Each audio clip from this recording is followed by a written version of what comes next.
आज या संपूर्ण महाराष्ट्रामध्ये मराठा समाजातले इतके मुख्यमंत्री झाले, इतके मंत्री झाले, आज इतके खासदार आहेत तिथे. पण हे सगळे आजपर्यंत जे राज्यकर्ते होते, आज त्यातले बरेचसे बहुसंख्य मराठा समाजातले होते. का नाही दिलं तर तुम्ही या गोष्टी? समाजाचा एक मोर्चा मुंबईमध्ये धडकला होता आझाद मैदानवर. त्या व्यासपीठावरती काँग्रेस एनसीपीचं सरकार असतानाची गोष्ट सांगतोय. त्या व्यासपीठावरती शिवसेनेचे लोक होते, भाजपचे लोक होते, काँग्रेसचे लोक होते, एनसीपीचे लोक होते, सगळे नेते होते.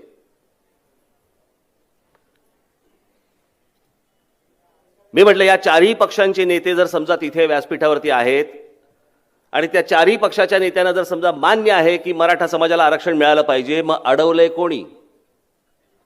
तुम्हाला थांबवलंय कोणी? मग का हा विषय इतकी वर्ष तुम्ही आज ठेवून दिला होतात? आज मोर्चातनं अनेक विषय बाहेर पडतायत. आरक्षणाचा विषय बाहेर पडतोय. आज शरद पवार सांगतायत की राज्य सरकारने ताबडतोब आरक्षण देऊन टाकावं. अरे वा, तुम्ही का नाही दिलं? 15 वर्ष या महाराष्ट्रामध्ये एनसीपी काँग्रेसची सत्ता होती. देशामध्ये काँग्रेस एनसीपीची सत्ता होती, 10 वर्ष होती. तेव्हा का नाही केलं? बरं, ह्या सगळ्या गोष्टी, या टेक्निकल सगळ्या गोष्टी शरद पवारांना माहिती आहेत. का नाही बोलतात तुम्ही? का नाही त्या मराठी समाजातल्या मराठी माझ्या बांधवांना आणि भगिनींना सांगत का नाही आहात की काय नक्की काय होतंय? हे सगळ्यांना माहिती आहे, सगळ्या पत्रकारांना माहिती आहे, सगळ्या संपादकांना माहिती आहे. कोणी मांडायला तयार नाही, तुमच्या समोर कोणी बोलायला तयार होत नाहीये. हे जे सगळं उभं राहतंय आज मोर्चाच्या स्वरूपामध्ये, यातनं मला मतं कशी मिळतील आणि मी जिल्हा परिषदेवरती कसा येईन आणि मी पंचायत समितीवरती कसा येईन, ह्याची स्वप्न पाहतायत हे सगळे. राज ठाकरे जे तुम्हाला सतत सांगतो ना, ह्या सगळ्या बाकी काही लोकांना वाटतात, नतद्रष्टांना वाटतात राज ठाकरे राजकारणासाठी किंवा निवडणुकीसाठी. हड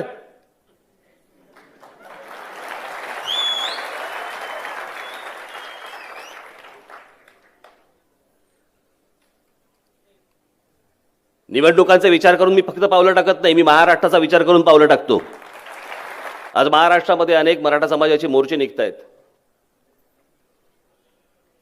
मी त्या सर्व बांधवांना आणि भगिनींना मी त्यांचं अभिनंदन करीन की अशा प्रकारचे शिस्तबद्ध मोर्चे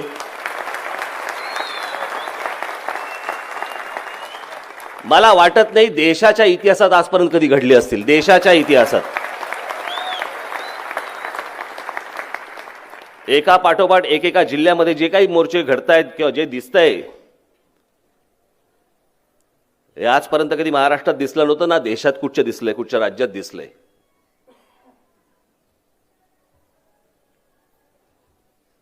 आम्ही जेव्हा ते कोपर्डीला जेव्हा झालं, ती गेली बिचारी मुलगी.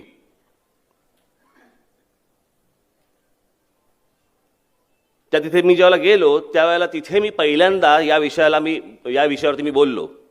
मला अनेक तिथले सगळे गावकरी मला भेटले, शेतकरी बांधव होते आपले. आणि त्या सर्व शेतकरी बांधवांनी मला सांगितलं की अनेक ठिकाणी ह्या सगळ्या गोष्टींचा त्रास होतोय. कुठचा? खास करून ॲट्रॉसिटीचा. महाराष्ट्रातल्या मी अनेक लोकांना मी बोलवून घेतलं. त्याच्यानंतर मला जे बोलायचं मी सांगितलंच की आताचा जो कायदा आहे तो रद्द करून तुम्ही त्याच्यामध्ये नवीन बदल घडवले पाहिजेत, नाही तर हे असंच चालू राहील. काही जण फक्त त्याचा फायदा घेत राहतील. आज बऱ्याचशा महाराष्ट्रातल्या दलित समाजाला, इतर समाजाला माहिती पण नाहीये त्याचे फायदे कसे घ्यायचे असतात. त्यांच्यासाठी तो कायदा आहे, परंतु ह्याचे गैरफायदे घेणारे पण आहेत खूप जण.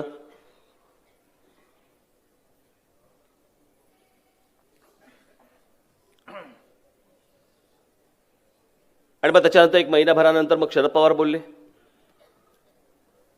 आज मोर्चातनं अनेक विषय बाहेर पडतायत. आरक्षणाचा विषय बाहेर पडतोय. आज शरद पवार सांगतायत की राज्य सरकारने ताबडतोब आरक्षण देऊन टाकावं. अरे वा, तुम्ही का नाही दिलं?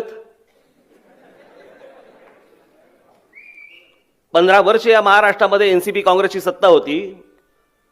देशामध्ये काँग्रेस एनसीपीची सत्ता होती, 10 वर्ष होती. तेव्हा का नाही केलं?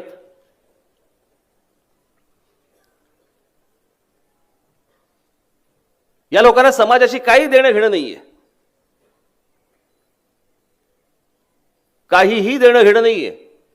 यांना फक्त राजकारण कळतं, यांना फक्त निवडणुका कळतात आणि हा समाजाचा वापर या निवडणुकांसाठी कसा करून घ्यायचा एवढंच फक्त या लोकांना कळतं. याच्या पलीकडे यांना काही देणं घेणं नाही. मला असं वाटतं 2013ला सोलापूरला मी एका सोलापूरला का कुठेतरी सोलापूरच्या सभेमध्ये मी हा विषय बोललो होतो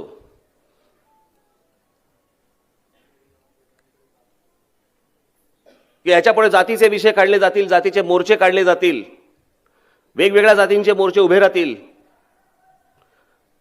हे लोक याला खत पाणी घालत राहतील आणि फक्त स्वतःचा फायदा करून घेतील.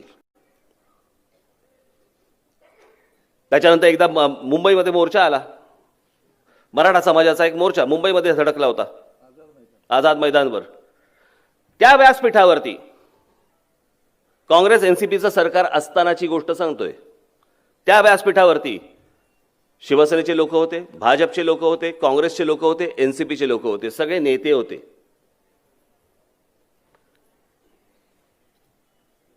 मी म्हटलं या चारही पक्षांचे नेते जर समजा तिथे व्यासपीठावरती आहेत आणि त्या चारही पक्षाच्या नेत्यांना जर समजा मान्य आहे की मराठा समाजाला आरक्षण मिळालं पाहिजे, मग अडवलंय कोणी? तुम्हाला थांबवलंय कोणी? मग का हा विषय इतकी वर्ष तुम्ही आज ठेवून दिला होतात? मला वाईट या गोष्टीचं वाटतं या सगळ्या याच्यामध्ये. आता येणाऱ्या नोव्हेंबर डिसेंबरमध्ये जिल्हा परिषद पंचायत समितीचा निवडणुका आहेत. हे काँग्रेस एनसीपी वाले आणि इतर सगळे नेते हे याच्यासाठी तर वापर करून घेणार नाहीत. आणि तो माझा जो मराठा बांधव भगिनी ज्या आज त्या मोर्चामध्ये येते त्याला समजतच नसेल की ह्याचा आपला उपयोग काय करून घेतील हे लोक.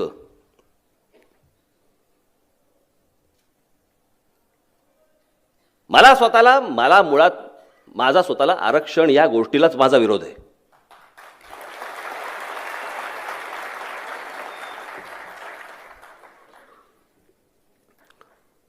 आर्थिकदृष्ट्या जे मागास असतील त्यांना आरक्षण मिळालं पाहिजे. आज दलित समाजापासून इतर सगळ्या समाजांमध्ये आज आरक्षण आहेत. मग तिथल्या त्यांच्या श्रीमंत लोकांच्या मुलांना आरक्षण कशासाठी पाहिजे? तिथेही जे आर्थिकदृष्ट्या मागासलेले असतील त्यांना आरक्षण द्या. प्रत्येक समाजातला जो आर्थिकदृष्ट्या मागासलेला असेल त्याला आरक्षण मिळू देत. तो वरती आला पाहिजे.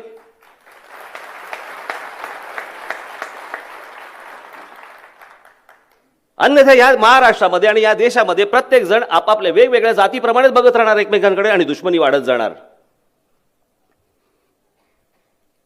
तो कुठच्या जातीचा, तू कुठच्या जातीचा, तू कुठच्या जातीचा.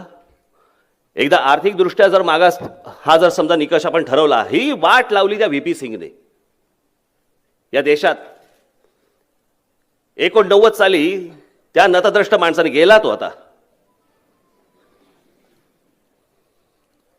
त्याने हे विष कालवलं, अख्खं विष त्याने कालवलं. तोपर्यंत काही नव्हता या देशात, काही या विषय नव्हता. पण हे अशा जर गोष्टी व्हायला लागल्या की एकाला एक गोष्ट द्यायची आणि दुसऱ्याला द्यायची नाही असं म्हटल्यानंतर विद्वेष हा पसरणारच आहे, राग हा येणारच आहे.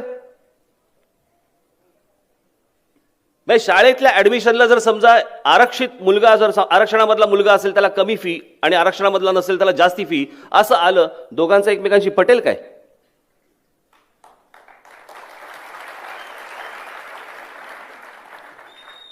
मग तिथे सगळा राग सुरू होतो प्रत्येक गोष्टीवरचा.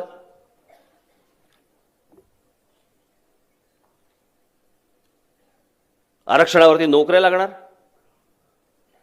आता आरक्षणावरती बढत्या पण मिळणार.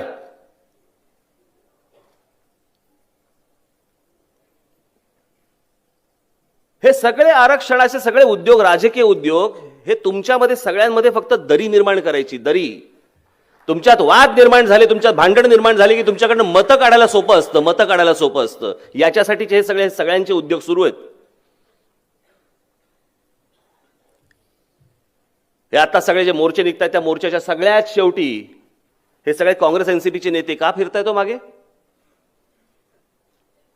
निवडणुकीच्या भिका मागायलाच ना.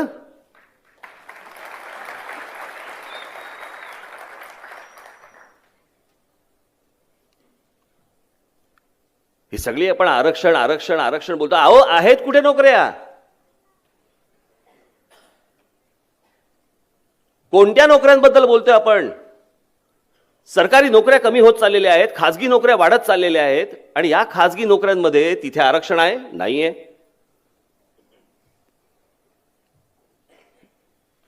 मायनॉरिटी आणि खासगी शाळांमध्ये आरक्षण आहे? नाहीये. तर कोणत्या शाळांचं बोलतोय आपण?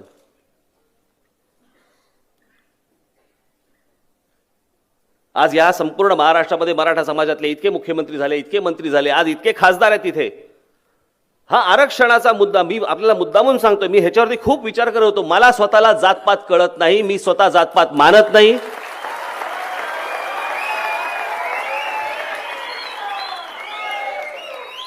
मला आता तुमच्यापैकी बसलेले कोण आहेत आणि इथे बसलेले कोण आहेत यांच्या जातीशी मला देणं घेणं नाहीये.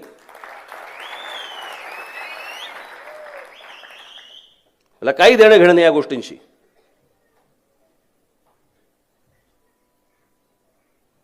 पण हे सगळे आजपर्यंत जे राज्यकर्ते होते, आज त्यातले बरेचसे बहुसंख्य मराठा समाजातले होते, का नाही दिलं तर तुम्ही या गोष्टी?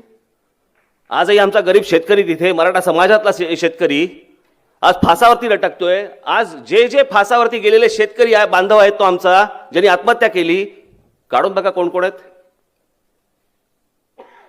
तो तिथेच राहणार, तो तशीच आत्महत्या करणार. हे नेते तुम्हाला भुलवत राहणार. साधी सोपी गोष्ट आहे ना. तुम्हाला मान्य आहे तर मग आणा. त्या दिवशी शिवसेनेने काय प्रतिक्रिया दिली? विशेष अधिवेशन बोलवा. अधिवेशन नंतर प्रतिक्रिया पहिली सांगा, तुमचं मत काय ते सांगा.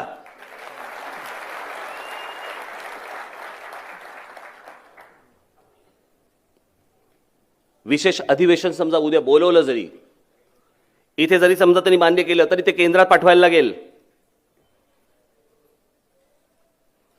बरं, ह्या सगळ्या गोष्टी, या टेक्निकल सगळ्या गोष्टी शरद पवारांना माहिती आहेत. का नाही बोलतात तुम्ही? का नाही त्या मराठी समाजातल्या मराठी माझ्या बांधवांना आणि भगिनींना सांगत का नाही आहात की काय नक्की काय होतंय? हे सगळ्यांना माहिती आहे, सगळ्या पत्रकारांना माहिती आहे, सगळ्या संपादकांना माहिती आहे. कोणी मांडायला तयार नाही, तुमच्या समोर कोणी बोलायला तयार होत नाहीये. हे जे सगळं उभं राहतंय आज मोर्चाच्या स्वरूपामध्ये, यातनं मला मतं कशी मिळतील आणि मी जिल्हा परिषदेवरती कसा येईन आणि मी पंचायत समितीवरती कसा येईन, ह्याची स्वप्न पाहतायत हे सगळे. ह्याला प्रश्न नाही सोडवायचे कुठचे.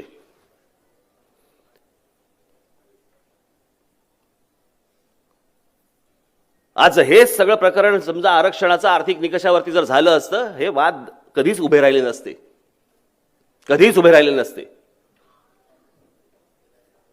राज ठाकरे जे तुम्हाला सतत सांगतो ना, ह्या सगळ्या बाकी काही लोकांना वाटतात, नतद्रष्टांना वाटतात राज ठाकरे राजकारणासाठी किंवा निवडणुकीसाठी हड.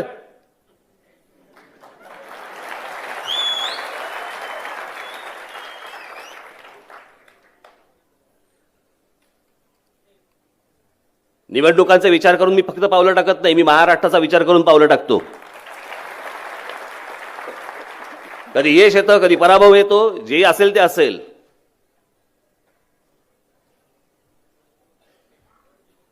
पण आज मी जे सांगत आलो, आजपर्यंत सांगत आलोय, सांगत राहणार की महाराष्ट्रामध्ये जे उद्योग निर्माण होत आहेत त्या उद्योगांमध्ये माझ्या महाराष्ट्रातल्या मराठी मुलांना आणि मराठी मुलींना 100% प्राधान्य तुम्ही दिलं पाहिजे. आरक्षणाचा विषयच येत नाही.